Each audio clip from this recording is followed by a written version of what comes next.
Welcome to Keep It Humane, the podcast, where we dive deep into topics surrounding kindness, compassion, and creating a more humane world, whether it's in our communities, in the workplace, or in the world of animal control and shelters. With our hosts, Ashley Bishop. And Ashley Bishop. And I'm Daniel Ettinger. This show is sponsored by Tomahawk Live Trap. Check them out, livetrap.com. Well. Is it not the three of us again? I love it when it's the three. Not that I say I love it when it's just the two of us, but when you're not working in the glue factory or the candy factory or somewhere, like last week you were an usher at the Packer game. Like I don't know how you do it, Ashley. Gross. Well, Gross. how are y'all doing? How are you? How you doing? Oh, I'm doing okay. It's been rough around here. Um, we have taken on we're on our fifth litter of fosters in You our sound like our house. guest. Um, but I've taken on some ones recently that were very, very sick, and some of them have not made it. So Well, that's always sad. it's been rough around the house, and the kids are having to learn and go through that process. They're only 10, so but they're holding up pretty good actually and wanting to continue to help. So look at that little one. If you're not Yeah. checking us out on YouTube, you can't see this adorable little pup that Texas Bishop is holding. Yeah, He is guys. cute. His He face is like, is. He's real derpy. He reminds me of Dobby, like when his ears come up. He's a real derpy kid, but he's like my other kids, I've just been lucky enough that my chihuahuas are just happy to be alive and they're not little ankle biters. So, mm, um, but we're good. Texas is Texas, and we're here and we're trying to survive and you know, all the things. How are you, Dan? Because your Yeah. week's been real fun, dude. Like what the hell? Uh, I'm gonna tell you what, like it's always a shout out to the team, man. When those moments happen, large scale impounds, and the team can get together, that's hats off. Like we were out late. We it were nonstop the whole time. Obviously, I can't get into detail, but I'm always proud of the team when everyone puts their hand in the pile and we just go. Um, we had a lot to deal with, and to top that off, I don't know how to sleep. I think sleep. It's You like close your eyes. You lay in a but like bed, you tell Mooney, chill out. um with technology these days, it only takes an hour to charge a phone. So now I'm like, it only takes an hour to charge. So I'm gonna just turn into like a sleep deprivation. What's crazy though? Sleep deprivation is a real thing because after that day, I had to, go back to work and I was on just a few hours of sleep, and it's hard to. I actually legitimately got lost on my way to work. I'm not even lying, and I shouldn't have even rode my motorcycle that day because sleep deprivation, motorcycle riding is not a good mixture. But I did, and I'm Man. safe. I made I it. love motorcycles, Dan, but you are the one person that I feel should not have one. Oh, wow, that's mean. That's me. I'm keeping one because I love them. It's a whole different world when you're on it. Other than that, it's been a great week. I met some good people up in Ventura County. That was really, really fun. Had an opportunity to go up there, and then I'm on my way to Humane, New Mexico today. So I can't wait to report back next week on that. Yeah, shouts out to New Mexico. Shouts out to Also, all the shout out, states. yes, all the states, and shouts out to Tomahawk Live Trap because you know why? It's their 100-year anniversary. It is, and they're a family-owned, operated business who work with humane professionals around the world to produce the safest and most effective animal handling equipment available. You can save 10% on their products by using discount code Keep It Humane. That's Keep It Humane in all caps. You can visit them online at livetrap.com or call them 800-272-8727.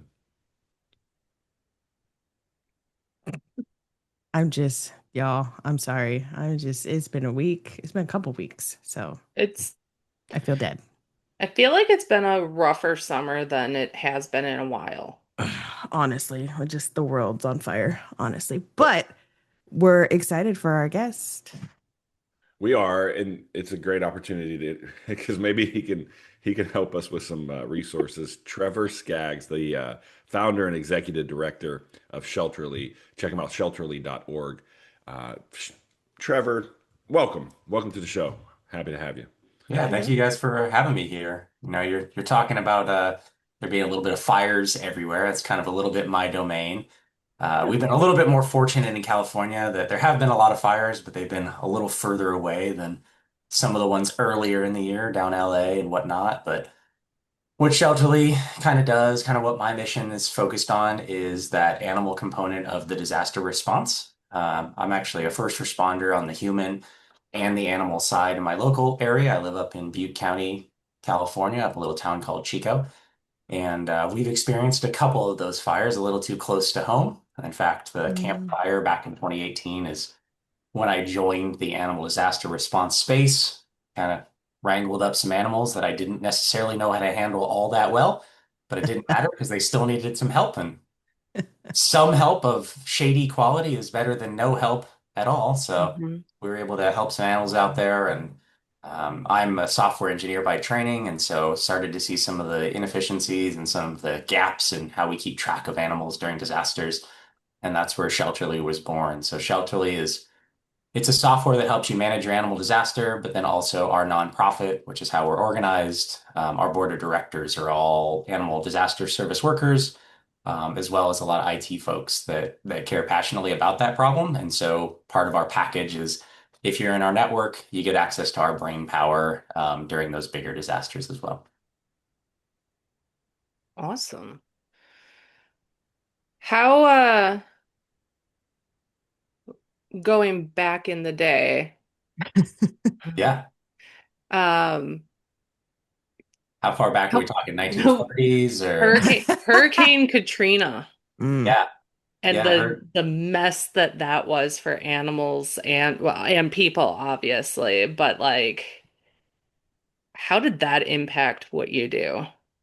Yeah, I mean, we've actually met with some of the groups. Obviously, I wasn't involved in that one. We kind of started our project post campfire. As usual, it takes kind of a disaster near home before we Yeah. decide to Mhm. actually do the right thing and get prepared. We've noticed that in a lot of communities. Yeah. So Katrina, devastating as I started to realize afterwards, but so far from where I live that it's easy to just kind of get lost in the Mhm. shuffle. Actually, just recently this week, we actually network partnered with a group in the Louisiana area, so just outside New Orleans in the St. Nice. Charles Parish, has actually become on as a trial partner for that region because we're starting to understand that space a little bit more. But yeah, just seeing, and that one actually, because it's so widespread when you have a hurricane, it's actually one of the main things that we're focused on is cross collaboration between teams. Mhm. You've got jurisdictions that go across, and these disasters are not typically in just a single jurisdiction. And Katrina is a really good example of just this mass, wide-scale devastation. And so part of our platform is about making sure that information can be shared across these jurisdictions to these different agencies and that's a super critical part. I always say we're a little California centric. That's my home. That's where I understand and I know the players. And I always say during our presentations that we're making software, we're providing the service, but really what we're trying to create is a mutual aid network. And that's my quiet goal out loud. On the human search and rescue side, I can go and say, hey, I need 50 people at 6 a.m. tomorrow, and it can be midnight, and I'll get them. On the human side, we don't have that advantage. And so the more we can make sure that we're interoperable and that we can help each other, one of the things that we're now able to do is help each other remotely, which is a huge benefit because every hour of somebody doing data entry or data curation for you remotely is an extra hour of direct animal care that the local resources can do. And so talking through how that looks and how we can shape the platform to enable that in even a diverse area like Louisiana and something like Katrina is hugely critical to our mission because again, at the end of the day, all we're trying to make sure is that the boots on the ground are able to prioritize taking care of animals, not filling out paperwork, not sitting on phone calls, not doing administrative tasks. It's just caring for the animals because there's always going to be too few animal professionals during every disaster. It doesn't matter what the disaster is a lot of these departments are understaffed for normal operations, let alone 10x, 20x operations. And so trying to make sure that they have the tools, the platform, and the network supporting them during the disasters is hugely crucial. And a lot of that grew out of, thinking about Katrina and the scale and magnitude. How how receptive have other organizations been to actually incorporating the animal aspect? I was just going to ask that, and just kind of as your experience as a first responder, because the somebody who's been doing this for 16 years, and I'm in Texas, so obviously we're very prone to hurricanes. Hurricane Harvey, I did participate in it, and it was a hot mess even still after Katrina. I still feel like we still have a lot of catching up to do.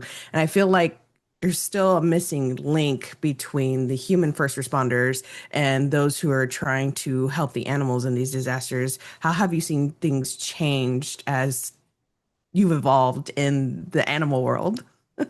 Yeah, I think you're right to identify that gap. I think that gap continues to exist because there's not really an agency that has pure jurisdiction over this space.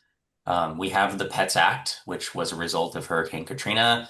It doesn't have real teeth currently. It has a Mhm. bunch of implications of like you might be punished if you don't do X, Y, and Z, which is a good start. And you know, as with any legislature, I'm sure there's good parts and there's bad parts, but it's better again than having nothing. And so having those rules existing and needing to have the animal component as part of your disaster preparedness plan would really go a long way to making sure that at the local jurisdiction, somebody was responsible for this.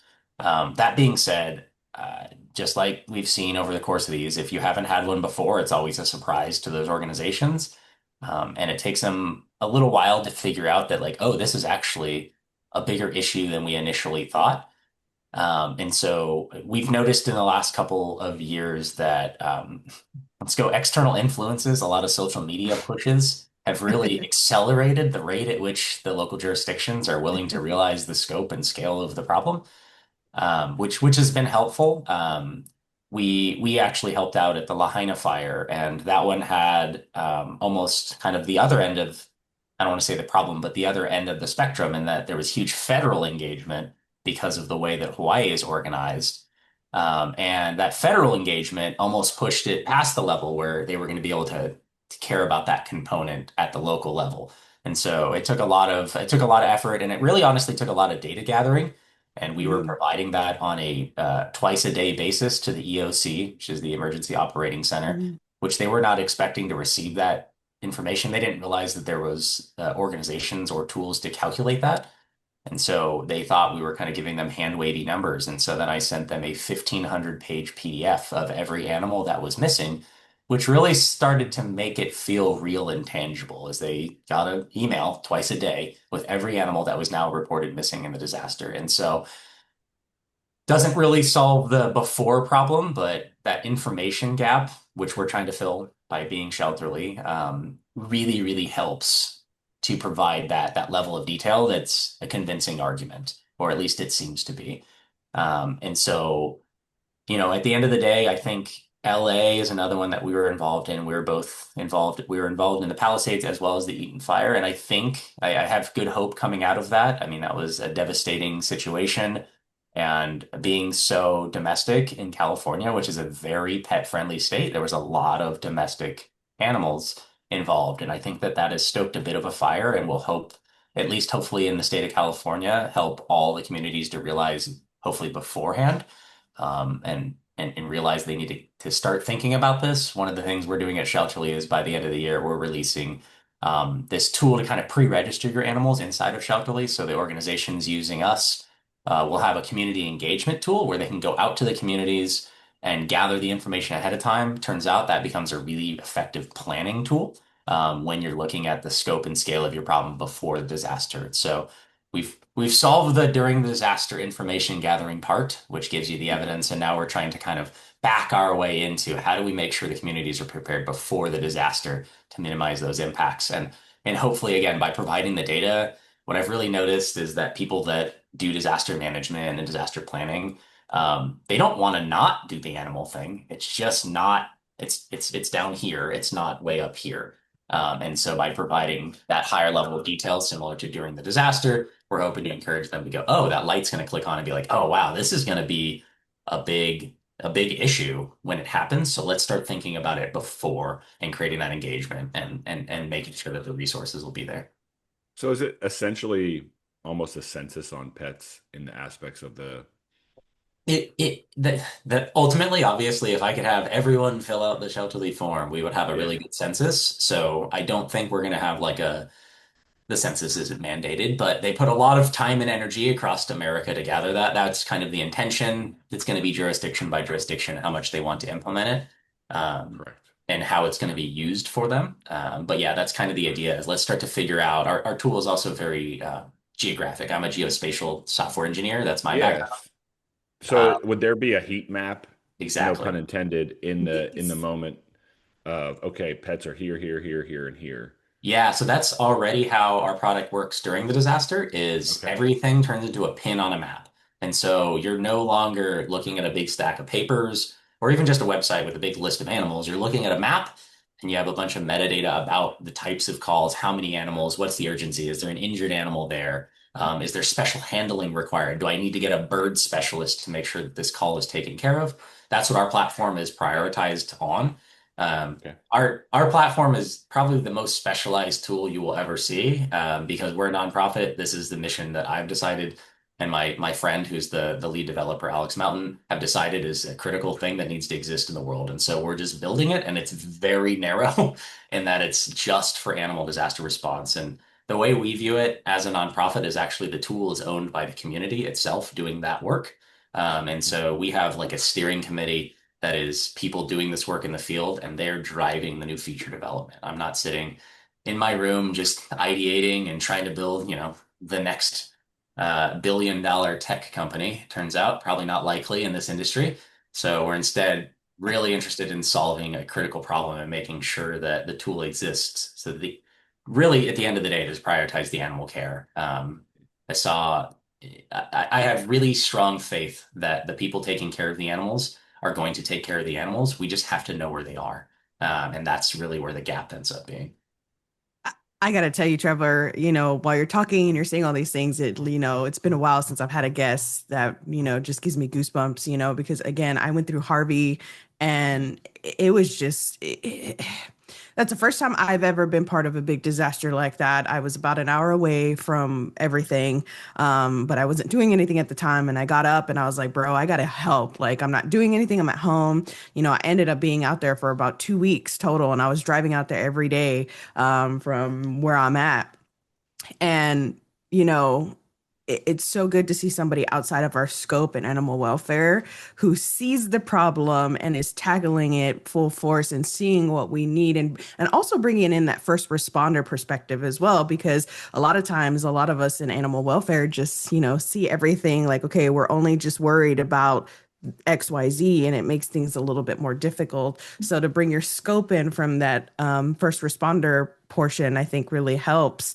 Have you kind of seen any, I don't want to say necessarily backlash, but have people kind of question like, well, why are you doing this when, you have a background in, human first responders, and now you're, worried about something that some people don't think is as important, I guess. Yeah, and I Some think people, Yeah. other people. Uh, other people. Yeah, I think it might help give you a little bit of help too. In the first responder space, I was here during the campfire. I went up, I was evacuating people from the hospital the day of. And so I got to see that level of it. And coming out of that, I was new in the human search and rescue world at the beginning of that process. So I think I'd only been a member for about 8 months. So it was one of our first major calls, and it's a pretty big one.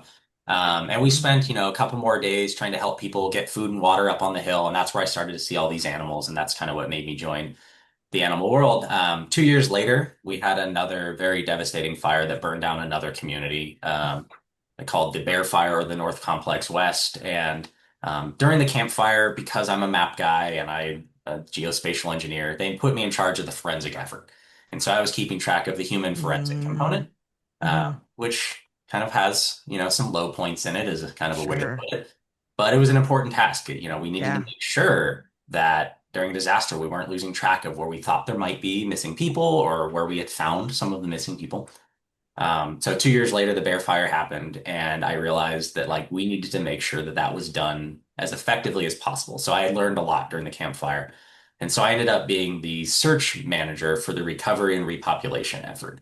And so at that ended up being a pretty large scale. I ended up with 450 people reporting to me per day, about 250 FEMA firefighters, as well as 200 volunteer search and rescue members. Um, and that's where I started to realize the scale and the importance of making sure that each of those resources is effective. And this was a volunteer role. This is just me putting on my search and rescue hat and starting to organize these pieces together. And so we developed a system out of that. We wrote a white paper, and that's now kind of a process of how we did that systematically is kind of used across the state, which is great. And so I initially did get those questions like, hey, you're supposed to be the human guy. And I'm like, no, no, no, no. We built a system. Now this is repeatable. Let's just let fire can run that, law can run that. I initially went down to LA to make sure that everything was kind of, and they've got it dialed in. Everyone knows how to do that process. But now we have a much larger gap on the animal side. So I don't get a huge amount of pushback other than the people that are non-animal centric. Let's call them that, because that seems equitable. And you do get a little bit of like, well, they're just animals, and I don't have to tell anybody on this call, but those are fighting words in my house. Yeah. And so it's pretty easy for me. We have the very fortunate advantage that we're a nonprofit, and we're pretty good at that. The part where we don't make a profit. So we give our platform away in a lot of cases when there's a disaster, and we write grants, we do fundraising, but it's really nice when you can just show up and say, hey, we're here to help. I will say that's confusing to some organizations that are not Mhm. used to just receiving free help. They're like, and what's the catch? And I'm like, the catch is you have to go out there and deal with taking care of all these animals, and I'll sit in your office and type stuff for you. Like, well, that seems nice, right? You're animal services supervisor, and you're like, oh, that seems like where I should be. And so we do feel that friction a little bit, but once they realize that we're really just here to help you and that we're really just a nonprofit, it's hard because we're a tech company. People aren't used there. Like I don't really know that many nonprofit tech companies that deploy in the field. I think there's a very small subset. Love to meet some of the other founders doing those things, but it takes a skill set and it takes some coordinated interest. Obviously, this is a passion project. We have several animals in our house that are rescues, as we were alluding to at the beginning of the call. Um, we rescue animals from the fire themselves. I was actually involved in a puppy rescue last year where Oh, we ended up using a helicopter to go rescue 5 puppies from the park fire. But it was right time, right place, right training. And that's where my passion lies. And that's why we're able to consistently do this nonprofit work. And I'm very fortunate to have a partner as well. My wife is actually involved in the nonprofit. We established it together. And, if I have to go into the field, she stays home and mans the cadre of animals that we have rolling around here, as well as she's part of the remote support system. That's Mm. that's a critical part. Is she actually during the LA fire was the planning operations. She was involved in every piece of the Eaton fire, sitting in their office, printing their forms, coordinating the teams, all of those pieces underneath the leadership of LA. But she was augmenting their team, and so she's a critical part of this process as well. So it's kind of like a power couple type situation where we both passionately care about this space. Hell yeah. Trevor, if you had your way, would you boot on the ground, like trying to round up animals, or do you dig the data side? I dig being effective at the end of the day. So Okay. if you need me, if there's not enough data entry or you've got it covered and you want me to go wrangle some animals, give me a pig board, give me some leashes. I'll be out there doing everything. I little afraid of horses, not gonna lie. Uh, they will. They're just big dogs. Yeah, but if they kick you, you die. So that's a little confusing. You don't die. No, you just have a big bruise, and you can Or a tell broken people knee, how broken face. I'm correct. getting better. Yeah, horses are definitely. I don't know what it is. They're like cows, no problem. I'll go just stand near a cow all day. They're roughly the same weight. Don't really understand it, but I'll go out there and capture whatever we need. I've learned a lot about horses since I'm kind of joking in my slide deck. My first animal I rescued was this goat named Penny the goat. and we ran him all the way across town and got him. We knew there was a pin with this just giant black mare in there. And the photo that went a little viral from that was me looking obviously afraid of this giant black mare because I'm trying to get this goat into her pen and she's got a bunch of pygmy goats behind her and she's just not having any of it. So luckily we had some apples, threw an apple over, opened the gate, came back in. My wife yelled, "She's coming back." And I said, "Close the gate." I ended up trapped inside with this mare that was just charging at us. So, but yeah, Peppermints, to answer your man. question, I like to be effective. I like to solve problems. That's what I'm interested in. And so if it's usually more effective to me on the data side, I'm also still a software engineer. So, I can build a Python script to pull all the data from XYZ problems, and you give me a CSV of all your calls for service, whatever. We want to manipulate that and make sure that it's an effective tool to maximize the resources in the field. I guarantee probably every one of you on this call is a better animal handler than me, because you guys probably doing it a lot more frequently. But now, data wrangling, I bet I've got the lead on you from that side. And so if I'm more effective in that category, put me in, coach. Good, No, because absolutely. I want to switch gears from the disaster piece and either I'm sure there's been conversations with your team internally, and I love your thoughts on what does it look like from a day-to-day aspect of the company and how you can help with whether it's a hoarding case or just Mm. population management in a shelter or community community management from the animal control side, whether it's like let's track leash law violations or dog bites or animal cruelty calls so we can have better data on that. Is that something Shelterly has looked at, or is it maybe in the future for all of y'all? Yeah, Good yeah. question. So we've been asked, when are you going to make a full-scale shelter app? And that's a harder industry. There's a lot of nuance. I've done a bunch of interviewing, and everyone wants to use it slightly differently. So we try to make Hmm. sure that we're solving problems. We have a very small team. As I mentioned, it's me and one other developer, and he's a stay-at-home dad. He's one of my best friends since we were about 12 years old. We're just That's dedicated to this cool. project. But we've got a lot of part-time resources working on this project. So it's a little bit bigger than our scope. That being said, we are really interested in filling in the gaps where there's not a good solution. And we've noticed on the hoarding case side, there's not a great solution. On the TNR side of the equation, there's not a great solution. So we're actually actively adding features. Both of those are honestly done fairly well inside of Shelter now, because at the end of the day, you're keeping track of which animal you got from where. You can attach photos. We actually have an electronic medical record system. In the near future, we're going to add kind of more of a vaccination workflow, so you can kind of see the boxes getting checked off during, both a hoarding case and TNR. Those end up looking pretty similar in a lot of capacities. You're just trapping only at one house instead of, a neighborhood effort. So that's an area that Shelterly does, and it is being used in those spaces. Because again, there doesn't exist a tool. You end up with a lot of spreadsheets, maybe a Google map here, maybe a big hidden notebook on your desk somewhere else, and we're trying to make sure that the tool is available. So ASPCA is one of our partners and is interested in using it in those cases that they get involved in. They've been actually a partner almost from the beginning. They kind of saw the value as the Cool. disaster response team specifically. Sure. And so they've been spun up and they're very aware. They sit on our steering committee as well, because they're interested in that space. But yeah, definitely a direction that we're moving towards because again, I like to solve problems that are hard for the field workers to do. Once the animal's in the shelter, I'm not as interested. I shouldn't say that, but I'm not as interested in the day-to-day shelter operations. And there's existing companies and there's existing um, better companies trying to solve those problems going forward. And I think they're doing a really good job. But we want to make sure that there is a solution. Um, that's one of the things we actually get pushed back on during a disaster is like, oh, I want to have all this disaster data in our day-to-day operations. And I actually am encouraging people to not do that. They will, we can dance around the various skin-toned products that I'm alluding to. I don't know if you guys can get sued for libel or whatever. Um, If We but we get it, haven't man. We yet, get and it. Dan said some things, so okay, well, Some yeah, I things, forgot lots Dan of was on this call things. too. So obviously, we're kind of alluding to Chameleon, and Chameleon exists as a platform that a lot of places have.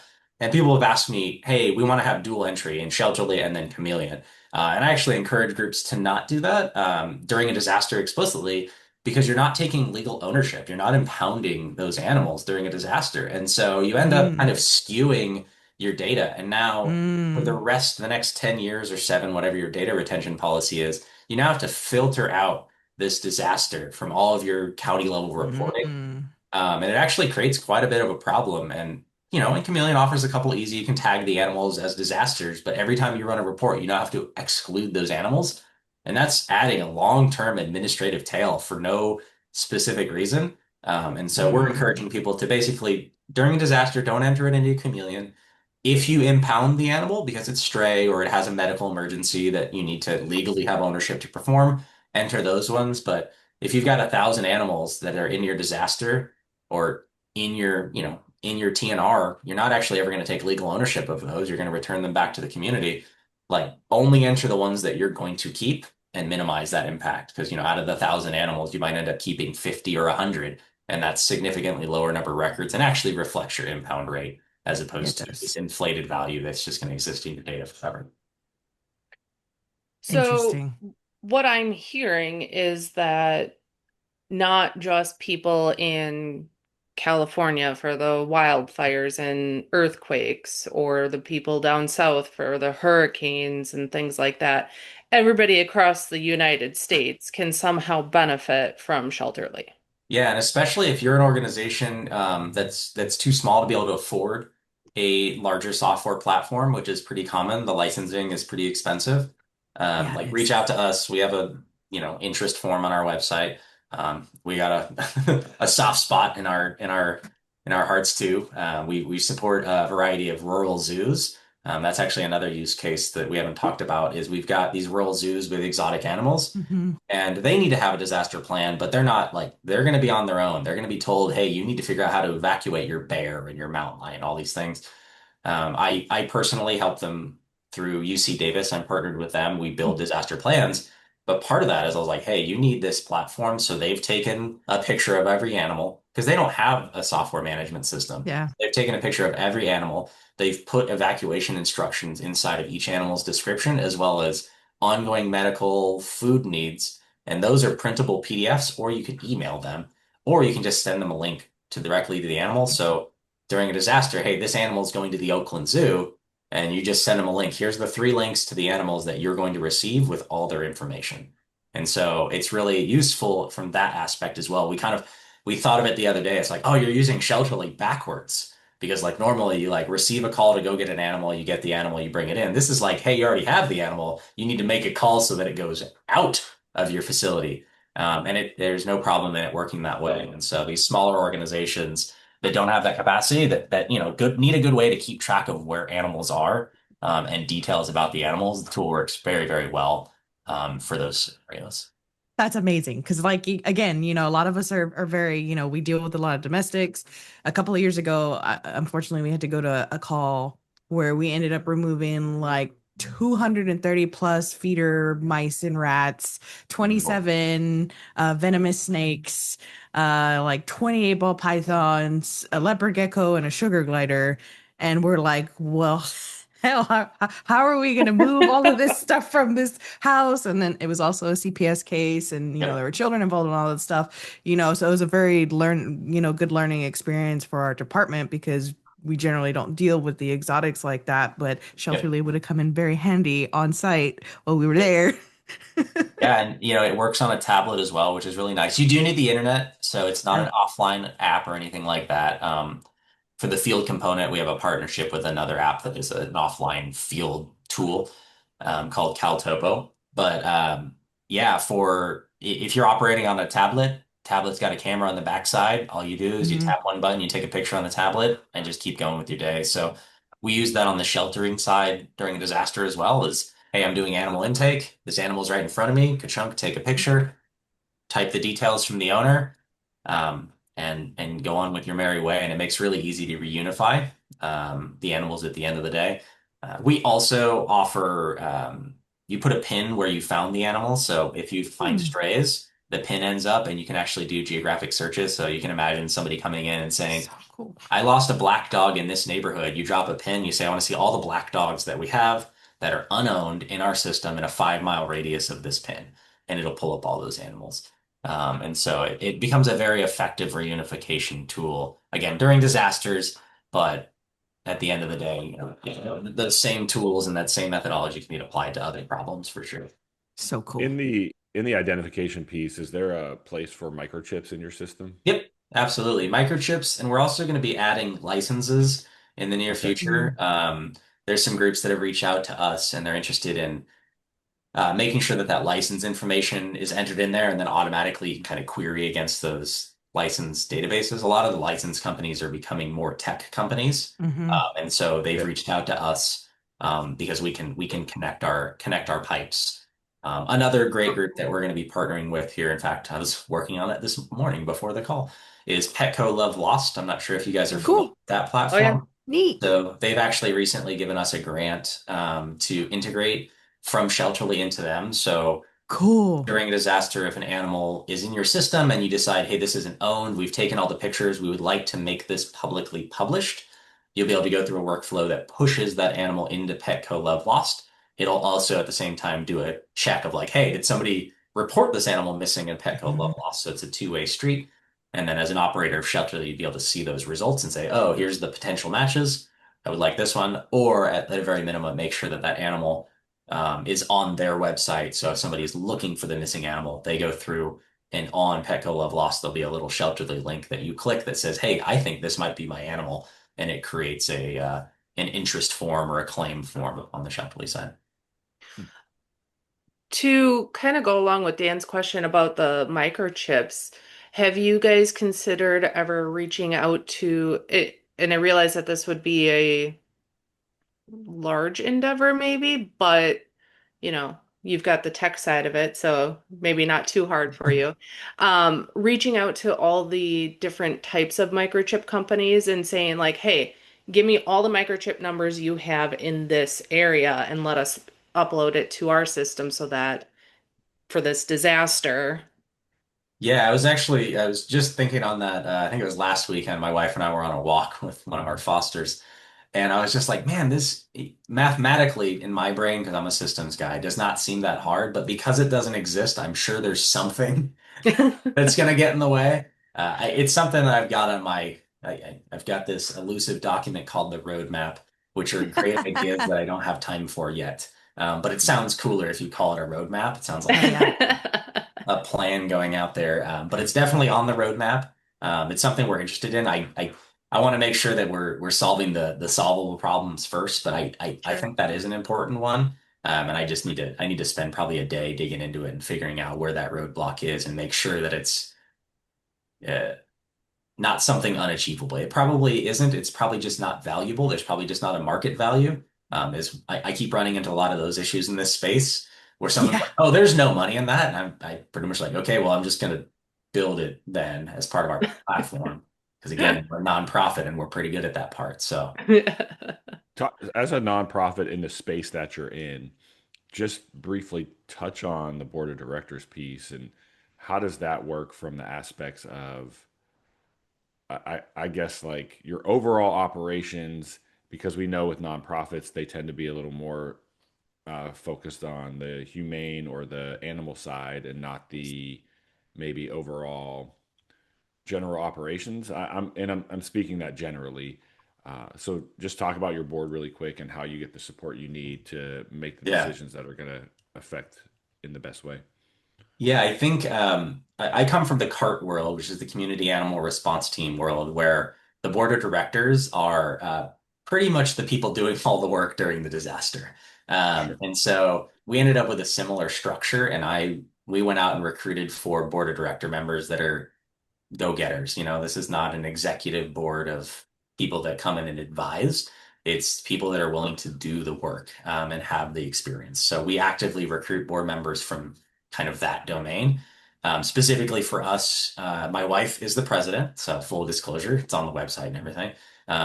But that's not nepotism, that's not preferentialism. Like she's a superstar and cares a lot about this industry, as I was talking about before. Give her a pig board. put her in the field. She's good to go. Sit her behind a computer. She'll talk on the phone and take phone calls for 16 hours straight. Either one, whatever you need, sign her up. Um, then our treasurer is a good friend of mine who also is in the search and rescue domain, and he is previously the president of a software firm. So he's got he's got a pleasant mix of field experience running large scale searches. He actually runs large scale searches on the human side with me, but comes also from a software QA background. Our secretary is a animal disaster response worker who has done international work for I think 20 plus years at this point. Neat. And she's fantastically wonderful. My hardest trouble with her is that she ends up getting recruited to go into the field on most of the large disasters. So I'm like, it's still good. We're getting tactile feedback from her after every response because she's like, oh, I wish it did this. I wish this is so. That's kind of more of the field looking perspective. And then I have John Peebler, who's our director of outreach, who has a lot of engagement. Actually, I think he's a Tomahawk Live Traps He, fan well, as Yes. I'm well. glad you bring up John, and just Yes, really we quick should bring up John. to interrupt. John was a guest on our show, maybe 6 episodes ago, somewhere in there, 5, 6 episodes, or as the kids would say, 6, 7. Anyway, he sent me one I of get the it. Humane Innovations leashes, and Phenomenal. I used it last night. The only problem with this leash is I forgot to clip the poop bags to it from my other leash. Ah, So I got to go back out there this morning and pick that up. But there's more. Just wait. We're doing that's an a unboxing. Not that I planned this or anything. He also sent these amazing handling gloves. the And gloves, the elusive gloves. well, I got 2 packs, so I'm going to just pull out this and review them in real time. And as you can see, really good quality. These ones, more dexterous. What's the word? Uh, Dexterous. like I could easily, like I could be on my phone with these and absolutely handle animals in a safe way. Mooney, bite me really quick. Nope, he didn't bite me, but he let me pet him. But you still And didn't then the feel it. other That's the glove important part. is this other glove. I mean, it just feels serious all the way up the sleeve too. We're talking like straight up. And now John may disagree with this or tell you not to try it with alligators, but I feel like you Don't might put get that out in the away. world, Dan. Don't, No, Dan. I'm talking like quality wise though. Like this thing, this right here. Oh Like if yeah. I did Schutzen, I would let a Schutz. I'm just saying me. John may say that's not what they're made for, but uh, Your this thing your is results may vary, but yeah, super Disclaimer. quality. Look at this. Yeah. It's got double protection right here where you can put the added padding. Very, very, very sturdy. If you're not checking this out on YouTube, you're missing all this craziness. Keep it humane on YouTube. But Humane Innovations, John is an outstanding guy, does a lot of great work, and yeah, I would have no problem. Actually, I might take these to the ocean later and try to catch a shark. So I think you might even catch them. Yeah, I actually was fortunate enough to see the early beta super alpha release of those gloves. The first one's coming off the shipping line, which Nice. oh wow. you would expect first glove, there's going to be some quality issues, maybe some fit. And I put it on, I was like, wow, this is like, it was a phenomenal product in the beta version. And he's Yeah. even tweaked it and like polished it even since then. I know. So pretty impressive what he's doing over there. But which is why I recruited him onto our board here. He's Love it. hugely experienced. He's kind of the guy I bring in when we need help on the operations side during a disaster. That's what we did in LA is we had the plans, we had kind of, the hotline figured out. We were getting the teams dispatched, but we needed somebody to make sure our teams were going to stay safe in the field. And, that's a lot of where his experience comes in, not only from an equipment, but a practices and a practical side. So he's, a critical member of our board as well as our larger team. And so we try to kind of, you can kind of see the breadth of the board that we have, and that's somewhat intentional, but each of them has real world experience and is activated when we're activated. And so it's critical that we have, those types of people. Um, Outside the board, we also are cultivating kind of a group of volunteers, and this is something kind of unique in what we're offering. I say offering, it's really a bunch of wonderful human beings that really love to help. Makes it sound like it's a product when I say offering, but Shelterly has a group that does additional support. So in the Palisades fire, the city of Los Angeles needed help kind of doing data entry as well as kind of answering the phones. And so because we have a network of people, and I've talked about already, I'm interested in this mutual aid network. All those phone calls were answered and received actually by a team of volunteers in Napa County. Um, and so instead of the city of Los Angeles having to dedicate resources to us, they were already overtaxed and they had this disaster to deal with. We said, all right, let's set up a voice line. All these calls are going to forward. And yeah, I had a dedicated crew in Napa County answering the calls. In fact, one of the people that was helping us ended up kind of helping me wrangle process. She ended up writing a document and building a workflow, and she quickly became kind of the senior hotline operator over there. And we ended up actually hiring her as part of our team. So she's our VP of communications and marketing. Turns out she's actually really good at a lot of things. Her name is Angie Martin, and she's way overqualified for the role we were able to hire her into and be able to pay her as a nonprofit, but she's a wonderful resource and she was a critical part of that response as well. She's one of our staff members. Great. Do Sounds like you you got a pretty good ever core. do you ever see a time when you could have like a field office in each individual state so that you could have people that are familiar with the state's problems and things like that? Yeah, I think we're kind of building this brain trust in California right now. I'm a director of an organization called CalCarts, and we advocate for the CART teams, the community animal response teams around the state. And then there's also a group called Cal Animals, which is kind of overhead. And none of these are official organizations. They're nonprofits that exist around, and they're trying to standardize and simplify. I think every state, I'm hoping, will start to go that direction. We're trying to kind of lead by example and formalize this where everyone kind of gets a seat. We decide on process and policy. You'd be amazed how much vocabulary actually matters. And so that's a Yeah. big thing that we've done. Additionally, myself, I got a little, uh, I won't say frustrated, but I got excited about the idea of some change. Let's say that. And so we've developed a class called CARES, which is Coordinated Animal Response in Emergencies. Yeah, And that's what. we teach that class. And it's basically kind of like a intro to, I don't want to undersell it. It's kind of like intro to middle management. But the idea is like, if you want to be somebody that's helping to run and organize a disaster, it's not sitting in the EOC. It's not, being on the press conferences. It's doing the work of managing the resources.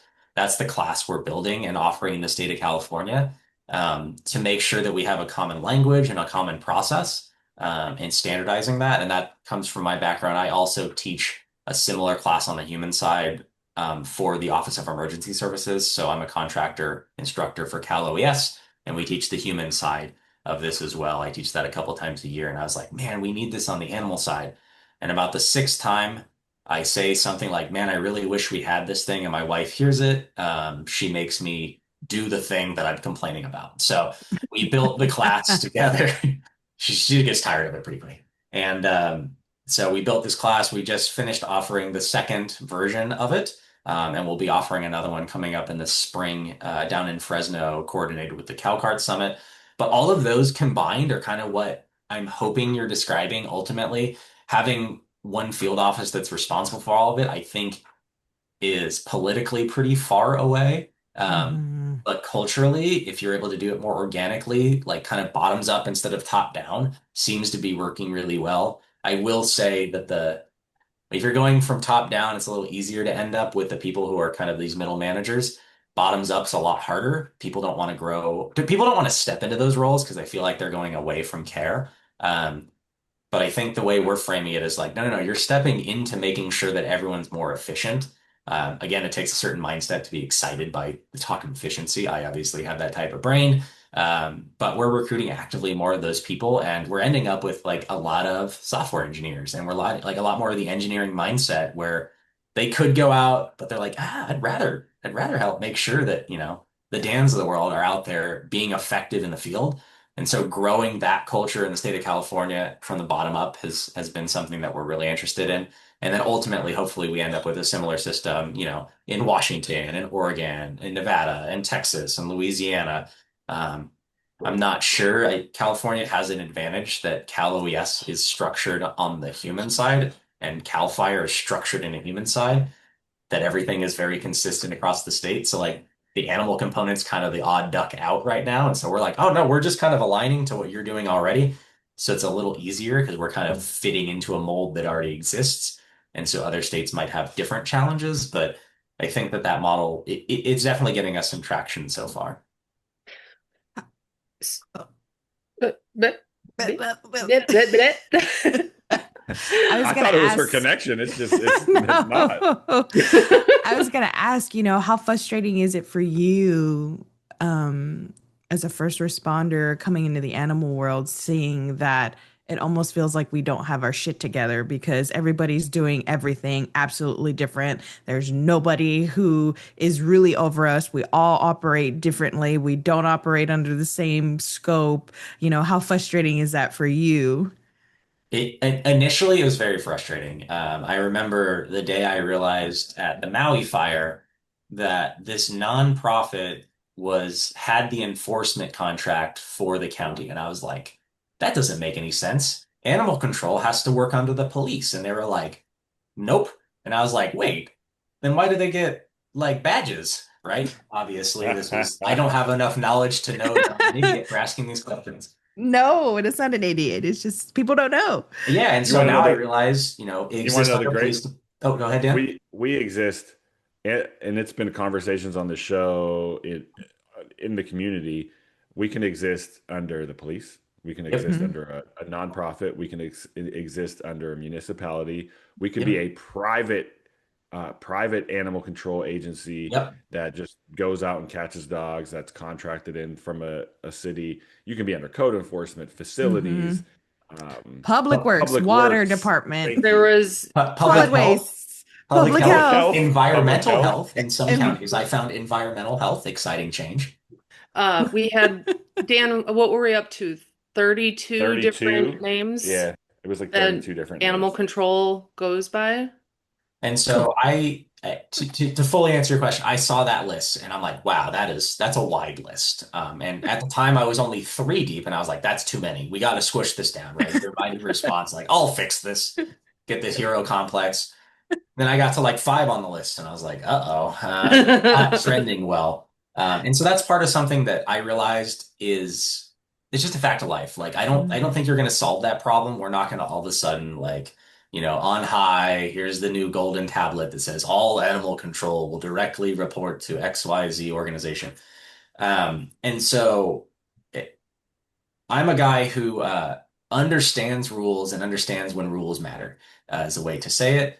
And so part of what we're trying to do by building a mutual aid network that exists outside of these direct contact to contacts, you still have to have MOUs and all these agreements for when Mhm. somebody's going to go into the field. But if I can take half of the work, and this is part of why we're doing the care workshop, is everyone to realize the data entry and the planning and the organizing and all of that, it doesn't have to be anywhere near where you live at all.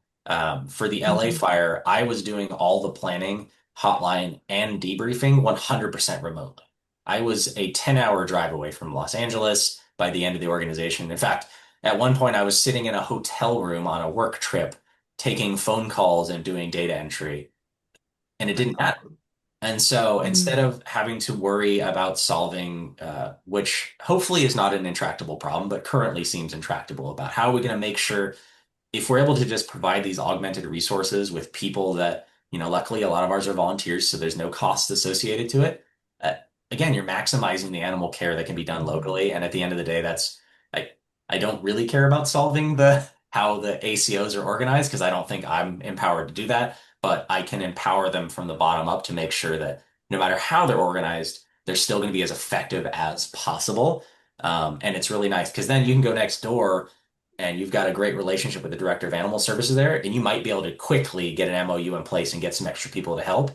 But to then train and cross train and have all these planning components, that needs to be done ahead of time on how you're going to attack a problem. So if we're consistently organizing how to solve the problem, and that's general knowledge, and I've got pieces and I've got a guy in Connecticut and I've got a guy in Pennsylvania that can all do the same thing and they all are reading from the same book, then it really reduces the restraining capacity of how organizations are built. Um, doesn't solve the boots on the ground, but again, I genuinely trust animal services people to prioritize the animal care. Like once the animals get there, they're going to be like, oh, we need extra people. Like the animals are here. We get that problem. It's until you get the animals that it's like, well, I don't, and it kind of gets hand wavy. And that's the dangerous part because it goes two Hmm. days, it goes 3 days, it goes 10 days until action Hmm. is activated. And now it doesn't matter how many people you have, 10 days of not care has already happened, which has devastating consequences to the animals in the field. And Hmm. you can throw 100 bodies at it, and it's not going to change the fact that you've lost animals that didn't need to go from an inefficiency in process. So that's part of what we're trying to do as well, is make sure that regardless of how you're structured, let's make sure there's a good rule book that everyone kind of understands roughly how to do it. Part of that is the tool is actually driving process. If you use the tool, you really can't do it dramatically different because the tool drives you through a workflow and it standardizes how you think about the problem and allows you to do it. So, It's now time for my favorite segment. Oh, Our no, new Dan, favorite I do segment. have Yes. I oh, have another question for him that You is you an important you one.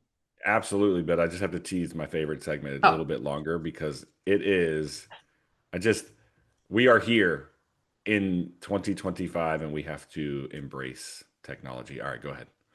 okay.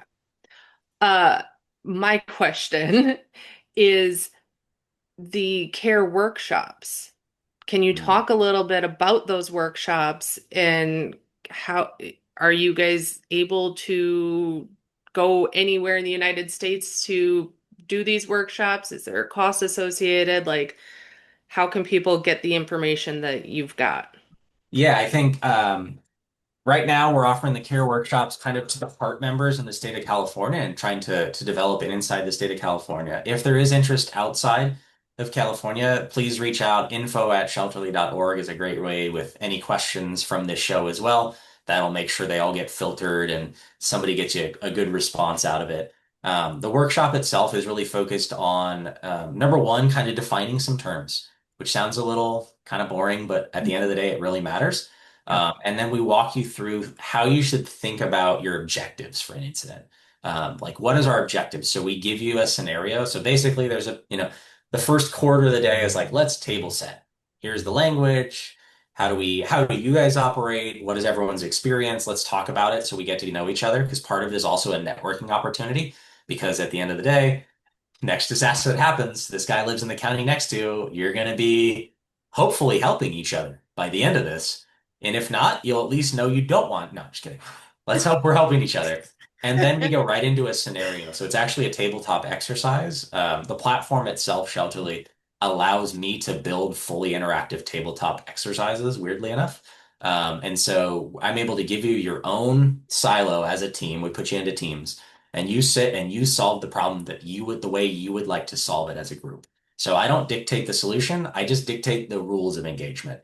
So everyone's going to have different priorities. A call with 37 chickens and you don't take avian into your shelters because of, avian influenza. That's your guys' prerogative. That's part of your objective setting. I'm not dictating the rules on how you're going to do your animal care. I just give you the tools to make sure you can prioritize the work in a meaningful way for your rules. So I'm giving you that template. So every team works through objective setting. Then they have to apply their objectives to all the calls in our tabletop, which is great. And then they actually are tasked with building the assignments, deploying their teams.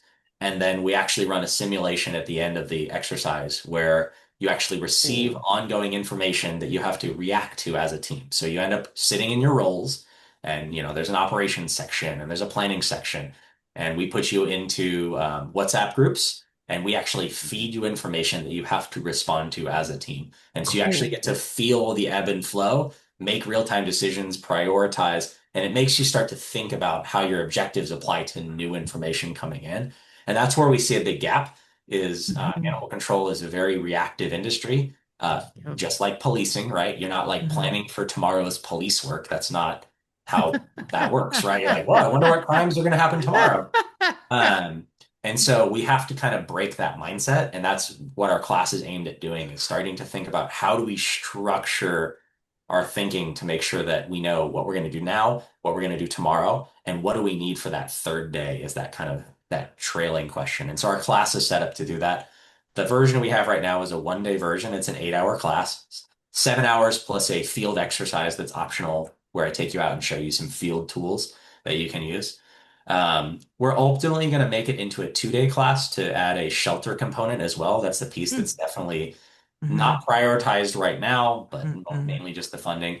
The class sizes are somewhat limited right now just to make sure that everyone gets a good impact from the class. So we cap it about 20 per class. Right now, you have to be part of a cart in California, and your cart has to kind of approve you because the spaces are pretty limited. And so we want to make sure we're prioritizing those folks. But if people are interested in this type of class, like I said, reach out to us, info@shelterly.org, and we can connect. I'm not opposed to offering it in other places. We offer it free of charge to the participants. But we do write grants to provide for our travel expenses because we are traveling to locations and doing them in person.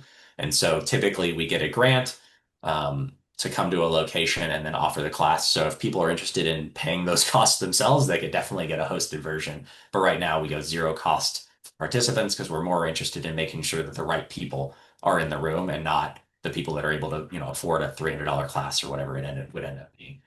We want to make sure that the people that have the skills, the knowledge, and the interest are in that room having those conversations to make sure we have this bigger network. We already have over 85 graduates of the program, and we've only been running it for 4 months. So Cool. Wow. it's a pretty That's Wow. great. successful program so far. Yeah, It and it's sounds really fun. amazing. Yeah. Yeah, and it's amazing that the class seems to be geared towards the what ifs because generally our world does not participate in the what ifs, like you said, Mm. Yep. police and all that stuff. We're Shit very always hits the reactive. fan. Yeah. We're very reactive rather than, unfortunately being proactive a lot of the times just because we're so spent. Yep. You're doing Exactly. amazing stuff, Trevor. You're amazing. Awesome. Well, thank you guys for having me. I think we got to get into Daniel's favorite section, though. Yeah, yeah, we can't end the podcast without our new favorite segment that just it kind of just happened organically and now I'm running with it. So I put your name into Chat GPT and then we Ah, read about Oh, you. This is my favorite thing. Now, for Uh-oh. you, I don't know if you scrubbed yourself or what, but I had to ask Chat GPT 16 different ways because there was another Trevor that is a financial kind of advisor, so I'm going to hit you up offline because I need some money talk. I I do have a millennial money workshop that I do run for folks, but that's not me. All right. Well, in short, Skaggs blends deep technical expertise in geospatial cloud engineering with hands-on disaster rescue that mixed shape Shelterly into a widely adopted real-time system that helps responders track, shelter, and reunite animals more effectively during crises. Crises. It shows that you are the founder and executive director, which we've already established. Thank you, ChatGPT, of Shelterly. That's a nonprofit disaster response platform for animals created after seeing failures with paper spreadsheet systems during wildfires. Software engineer, geospatial. That's a really cool word. I don't know really what it means, but you can let us know here in a second. Past work with Element 84 on cloud optimized data, drone, edge processing, and AWS tools. Disaster responder with 15 plus years of technical rescue, search and rescue, served animal search and rescue manager during the Lahaina fire, and led rescues in the Park fire. You're a speaker and advocate, presents on cloud optimized geospatial data and the role of tech in animal disaster response. Scale and adoption. Shelterly has been deployed in wildfires like Pasadena and Eaton, which you've talked about already today, supporting thousands of animals and training over 1,000 volunteers across multiple counties. Let's see here. Systems include hotline, dispatch, intake, shelter, veterinary tools, and all modeled after real disaster workflows. And replaces paper, manual tracking with real time maps, filters, and shelter layouts to improve coordination and reunification. So there you have it, ChatGPT. I guess we could have just read that and then Yeah, I don't know why you that wouldn't guys have been as interviewed fun. me. It wouldn't have been as fun, man. It wouldn't have been as fun. Yeah, absolutely. Yeah, that's a pretty good encapsulation. You guys can see a little bit more of my nerdiness might have snuck out in that description. My actual career has been in geospatial software engineering. This is much more of a passion project space, and then all of my first responder work is all volunteer. Um, the fancy word geospatial I'll give you a quick insight. So I actually was a civilian member of the Army for about 10 years, Hmm. working in that space. And primarily we were looking at satellite data. So satellite data, you imagine you see Google Earth and it's pictures of the Earth. As you guys, I don't know if you guys remember the old TVs when you used to get really close to them, you could see the little So color, yeah, right? both of them are not old enough, but yes, I do Yeah, yeah. remember. So Daniel's got Wow, it. rude. My beard is old enough, I believe. One Then my still hair's requires old it. enough too, then. And Stomp. so you'd see that little red, green, blue if you guys ever get real close Yes. to the TV. Yeah. So a color picture is kind of, it's basically three layers of red, green, blue sitting on top of each other, and that's how you end up getting a picture. What we were doing is you can actually take pictures that aren't visible light. So you can take non-visible light. So infrared, X-ray, all these other Mm. non-visible electromagnetic spectrums. And you can start slicing those as pictures as well and laying them on top of each other. And so they're really hard to interpret because you can't see them. And so you have to use actually pretty complex math to start figuring out. You do a bunch of matrices math and other nerdy things to figure that out. But at the end of the day, what I did after leaving the Army, because we were using that kind of in the Middle East region, primarily to kind of look at places and locations. And Element 84, you mentioned, is a place that I ended up going where we were able to do a bunch of climate research and conflict mitigation. So we started using that data to develop early warning systems around the world for this place is experiencing climate issues, and we're seeing a decrease in vegetation or a decrease in the amount of water available. And those are early indicators that there's going to be conflict because there's resource scarcity. So we built complex systems to kind of create early warning systems to let those local governments, these were all primarily in Central Africa, know that, hey, there's an impending issue here. So again, it's the same type of thing. I like to solve problems where the solutions are not easy, not accessible to the people that need them at the end of the day. And so it's been a common trend in my career. That's something I'm very interested in. I have a special set of skills or whatever. At the end of the day, there's people that can benefit greatly from them. So, like you said, do I want to go in the field or do I want to do data? I want to do whatever is effective. And most of the time, because I'm a nerd, it's sitting at a laptop somewhere. But every once in a while, I do get to go outside and like hang underneath a helicopter. So, you know, two for one. Well, we really appreciate you. Our show is all about helping people. Help animals. Took me a second. And that's the that's the that's the goal, right? And so however it can be done is essential. You're always welcome back, or if you ever have updates, any training announcements, just shoot them our way. We're happy to share them here on the podcast. Once a once a guest, always welcome back. So Awesome. uh, yeah, please keep doing the great work that you're doing. We love seeing it. It's really important to our animals and families in these communities when there are disasters. So it's definitely a nice addition to the tools that we have for sure. Absolutely. Yeah, fantastic. And thank you guys for having me on here. This was a great experience. I'm glad that you guys have a space to advocate for others that are just as caring as you in the field. So we need more community. We need more information being shared. So these are exactly the mediums that need to continue to exist because we end up in our little silos, right? And Yep. it's hard. You like your segment, Dan, like embracing technology. That's what I'm all about as well. Is like let's make sure we're using podcasts, we're using this Shelterly platform, we're using ChatGPT. Don't let me fool you. Like it's hard to run a nonprofit without a little bit of AI and the assistance in the background nowadays. And so these are all the tools that we need to leverage because we got a bunch of people out there that really want to do great work. And let's make sure that they're able to. Let's make sure we're enabling them. They have the information, they have the tools, and they have the training.